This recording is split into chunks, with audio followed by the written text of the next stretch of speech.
Yo, what is up YouTube? I'm back with another video, and this video is for matcha. And all my matcha lovers, and making my girlfriend a matcha. Well, I'm gonna do a shaken matcha latte. And I did one time before butterscotch, so I'm gonna do that again. So I'm going to make a simple syrup. So to give you guys a recipe for one, I'm gonna do a brown sugar simple syrup.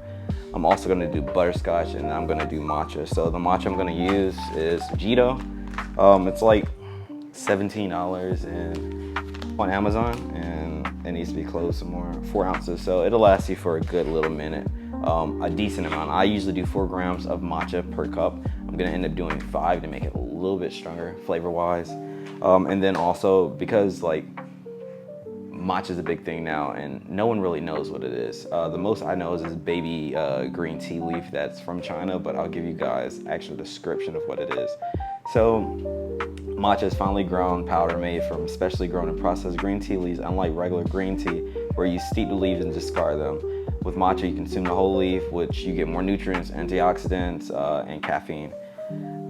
Grown in shade for 3 to 4 weeks before harvest to boost chlorophyll and amino acids. Only the youngest top leaves are picked, so they use baby green leaves. I knew that. Leaves are stemmed or steamed dry, stone ground into a bright green powder. So your powder, you want it to be an earthy green, bright yellow, so roughly around that color, but yeah, around roughly this should be fine. And also origin, so it originated in China in the 18th century, I mean the 8th century to the 12th century. Chinese monks steamed and powdered tea leaves. This powdered tea was brought to Japan by Buddhist monks. So back then, like, the monks weren't mixing matcha with milk and simple syrups and all this. This is what us Americans do. Even when I was in Japan, even though it didn't originate in Japan, it's a thing there as well. We weren't really doing like matcha lattes. You usually would go and get something that's matcha flavored, which in turn, instead of using like ceremonial blend, which I'm pretty sure a lot of you have heard, where we're using more of a culinary blend. So you can get culinary matcha, which is just as good as Matcha Love is one of those. That's a pretty good recipe for that, and I use it for my business too. So I recommend that, and I recommend Ojito if you want to go with a different one. Just don't get matcha that looks dull and brown, but we're going to jump into the video now. For this simple syrup, it's going to be a brown sugar simple syrup. So 100 grams of brown sugar, and then equal parts water, so 100 grams of water as well. But basically all you want to do is bring this up to a slight boil where it's been diluted, not diluted, it's dissolved inside the water. It is diluted, but it's dissolving. So you want to dissolve this inside of here, bring it up to a boil, and that's pretty much it. You can do different weights. If you want something sweeter, of course, use more sugar. If you want something less sweet, use more water. But I don't really recommend doing that. I recommend just using this recipe and then using less of the syrup. And then I will take this and move this back over here. And all you're doing is you're weighing out 5 grams of matcha.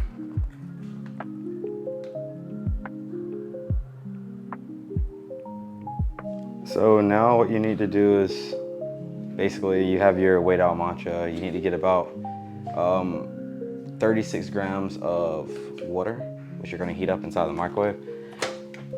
Like, you could take and boil this, not really boil it. You can bring it up to 80 degrees Celsius, about 160 degrees Fahrenheit if you want to do it that way. But it's like a waste of time. You can just use the microwave for about 30 seconds. As long as it's not steaming or too hot, you're gonna actually pour it inside of here in a second, and then you're gonna take your wooden whisk. If you don't have one of these, nothing against it. Use one of those electric hand blender thingies, the little tiny ones that you'll see. You can use a whisk itself, you can use a fork, as long as you end up getting all of this mixed in. How you mix it is not that big of a deal as long as all of it's incorporated. A lot of people will tell you, oh, well, this is traditional way, so this is the right way. No, you ain't gotta worry about that. So this isn't too hot.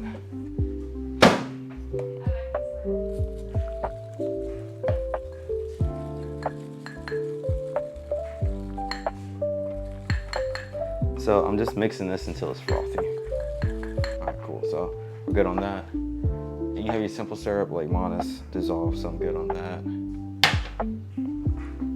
And what we're gonna do is need to get some whole milk for this latte. Hey babe, you want almond milk or whole milk? All right. So change of plans. We're gonna be doing almond milk, but it's fine. So we're gonna make a cocktail out of this. Easy way to do this is take, and like for measuring, so about right there. That should be fine for the amount of milk you're gonna be using.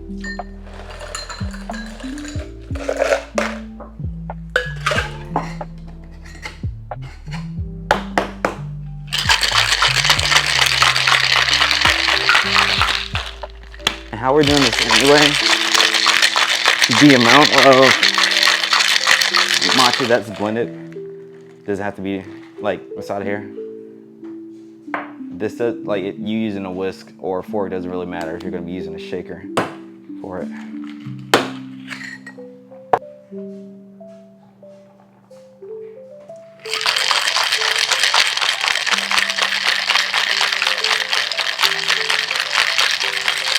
Checking out. We're gonna do a little bit of butterscotch.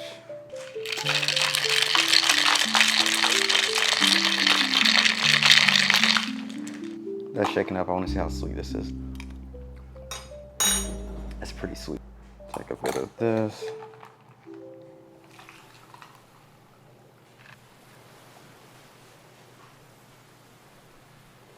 A little bit more milk on top. So now you're looking at a matcha latte or a butterscotch matcha latte if you wanna like get super specific, or if you wanna get more specific and do a brown sugar butterscotch matcha latte. How's that sound? Bam.